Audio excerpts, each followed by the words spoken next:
Bonjour à toutes et à tous. Et oui, je suis toujours vivant, je reviens après quelques mois d'hivernation, un petit peu comme le potager, et je profite des beaux jours qui reviennent pour vous refaire une petite vidéo. On est fin avril, ne te découvre pas d'un fil. Le dicton n'a jamais été aussi vrai que cette année. On vient de se faire quelques jours à -4, -5. Vous allez voir que le jardin a bien souffert de ces gelées, surtout que le mois de mars a été assez chaud dans l'ensemble.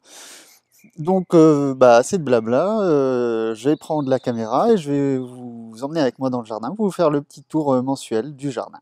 Allez, venez. Allez, c'est parti pour cette nouvelle visite de cette nouvelle saison. On va faire un petit point début avril.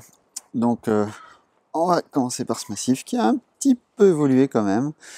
Donc, on voit que le cognacier derrière, cognacier du Japon, commence un petit peu à fleurir. Je vais vous rapprocher un petit peu. Voilà. Donc, vous voyez les petites fleurs blanches du cognacier qui commencent. On a les élébores qui finissent leur floraison ici. Voilà. Elles sont vraiment à l'ombre, donc la floraison est beaucoup plus tardive. Ici, les hostas qui commencent à sortir. Voilà, on voit les pointes des hostas. Les érables qui commencent à prendre leur couleur de printemps, le rouge. Les hydrangea avec des feuilles qui apparaissent. Le deuxième est un petit peu plus tardif, pareil, il est un petit peu plus caché, mais il a aussi ses feuilles. Ici, on voit les petites feuilles, ce sont des alliums, donc c'est des ailes ornementaux, des os plutôt même, ornementaux. Ici, on en a un autre. Donc normalement, ils vont faire une grosse tête blanche, un petit peu comme les autres fleurs du massif, j'espère en tout cas. Voilà, ça s'active un petit peu ici. Les fougères, elles ont un peu triste mine, j'espère qu'elles vont refaire des feuilles un petit peu plus jolies. Je pense que ça devrait pas tarder d'ailleurs. Ici, les euchères toujours bien rouges, bien en fleurs. La deuxième, elle est bord. Ici, les floraisons sont terminées. Ce sera pour l'année prochaine, les suivantes. Ici, la spérule qui commence à faire ses petites fleurs. Donc ça va être le moment propice pour la récolte. Je vous en parlerai dans une autre vidéo, je vous ferai une petite recette de ce qu'on peut faire avec cette aspérule. Le deuxième érable, pareil, qui a bien grandi. Ici, le lysimachia qui s'est complètement propagé. J'ai dû en arracher pas mal parce qu'il empiétait ici sur l'encolie. Encolie qui, pareil, fait de belles feuilles. On n'attend plus que les fleurs cette année. J'espère que ce sera pour cette année les fleurs.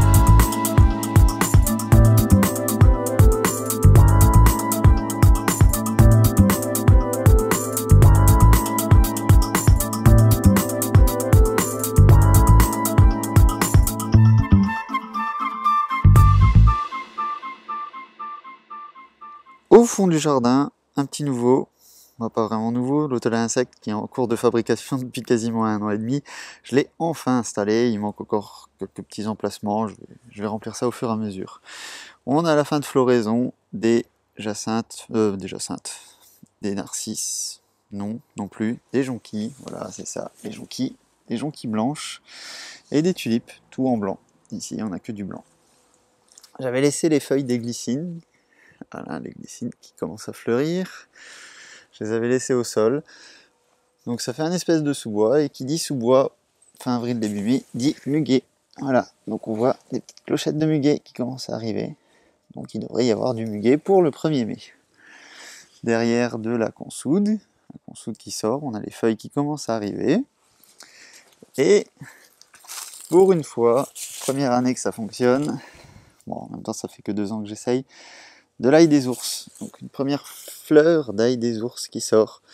Donc j'espère que celui-ci va prendre un petit peu de force et va se multiplier pour l'année prochaine. Et son compère juste à côté qui lui n'a pas fleuri, qui s'est fait à moitié manger par les limaces, je pense. On a de la rhubarbe, donc beaucoup de rhubarbe cette année, même si elle a tendance à pas mal monter en fleurs. Je coupe les fleurs à chaque fois pour privilégier les tiges. On va faire une tarte prochainement. Et les aromatiques, donc toujours de l'amande, de l'origan qui est revenu, la ciboulette, la livèche, du persil, l'estragon, sauge. On a du thym Et ici, il y aura bientôt de la verveine. J'avais fait des boutures en fin d'année dernière, je les avais gardées bien au chaud. Elles sont reparties, donc je vais bientôt les replanter. On va attendre les dernières gelées et on plantera la verveine.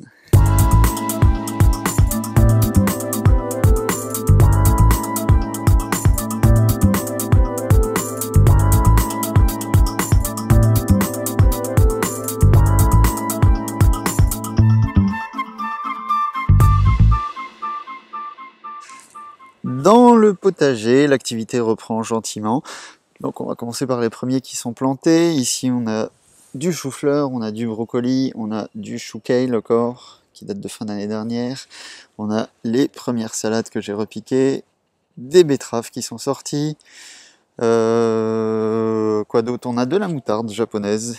Ici, je sais pas si vous la voyez bien, en fleurs, les fleurs jaunes. Je vous rapproche. Voilà, donc je le laisse monter en fleurs pour récupérer ensuite les graines. De l'autre côté, encore du chou. Ici, j'ai fait des semis de radis. Donc c'est des radis jaunes, c'est la première fois que j'en fais, on va essayer. Alors je vais vous rapprocher un petit peu parce que j'ai vu des trucs sympas. Alors je sais pas si ça va passer à la caméra. L'année dernière, il y avait des blettes ici. Je ne sais pas si vous vous souvenez. Alors forcément, il suffit que j'en parle pour qu'on les voit pas.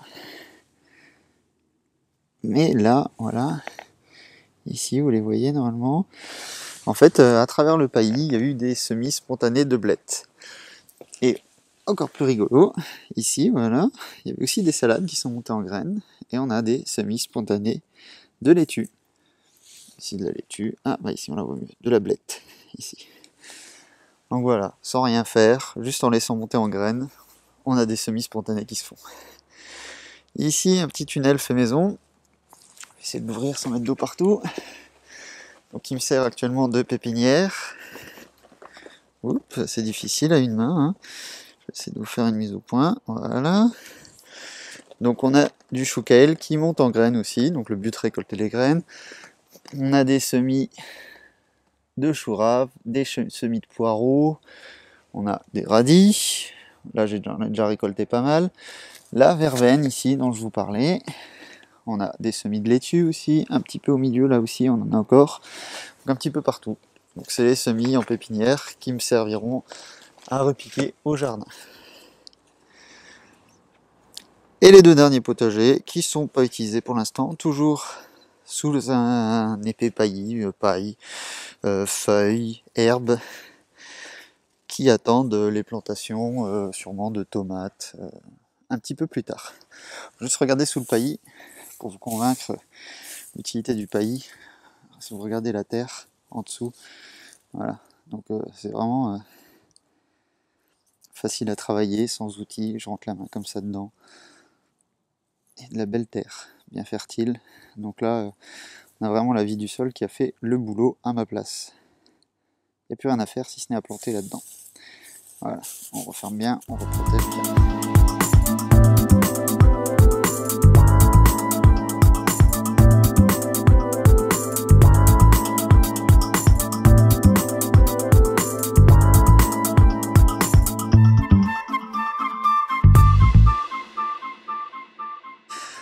Pour les fruitiers, on est en fin de floraison, notamment pour les pommiers. Alors ces derniers jours il a fait assez froid, on est descendu un petit peu sous les zéros. Donc on voit que les fleurs ont un petit peu souffert. Attendez, je vous fais la mise au point. Voilà, les fleurs ont un petit peu souffert. J'espère qu'on va quand même avoir des fruits, que ça va pas empêcher. Bon, ce qui est sûr, c'est que j'ai un poirier, le premier, le Louise-Bonne d'Avranches, celui-ci, qui lui n'a pas fleuri du tout. Alors je sais pas, peut-être que j'ai raté ma taille, j'ai fait quelque chose de mal.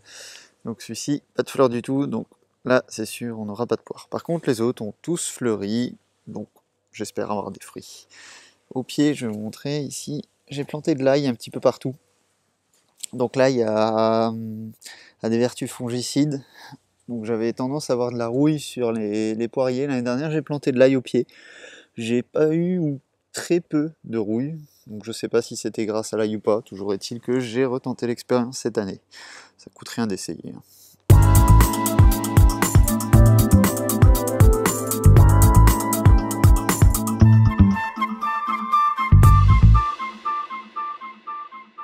Au niveau de la haie, pas de grande nouveauté, si ce n'est ici, un petit endroit qui a du mal.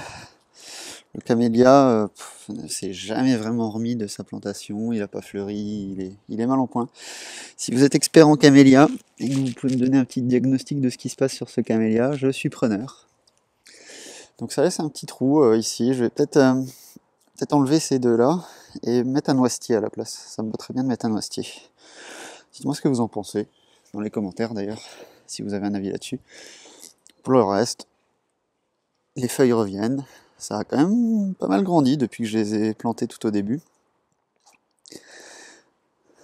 On a ici des fleurs qui se propagent un petit peu partout. Vous voyez même, à travers les bordures, donc elles sont ressemées. Donc c'est sympa. Ça crée de la diversité un petit peu partout. Les lavandes aussi. Je pense qu'elles vont être belles cette année. Même du thym qui est reparti ici. Hop, voilà, je vous mets un peu plus près. Du thym qui est parti. Voilà. Voici au niveau de la haie, plus dans l'ensemble. Et voilà, la boucle est bouclée. J'avais commencé les tours du jardin en avril l'année dernière. On est en avril 2017, de l'année d'après donc.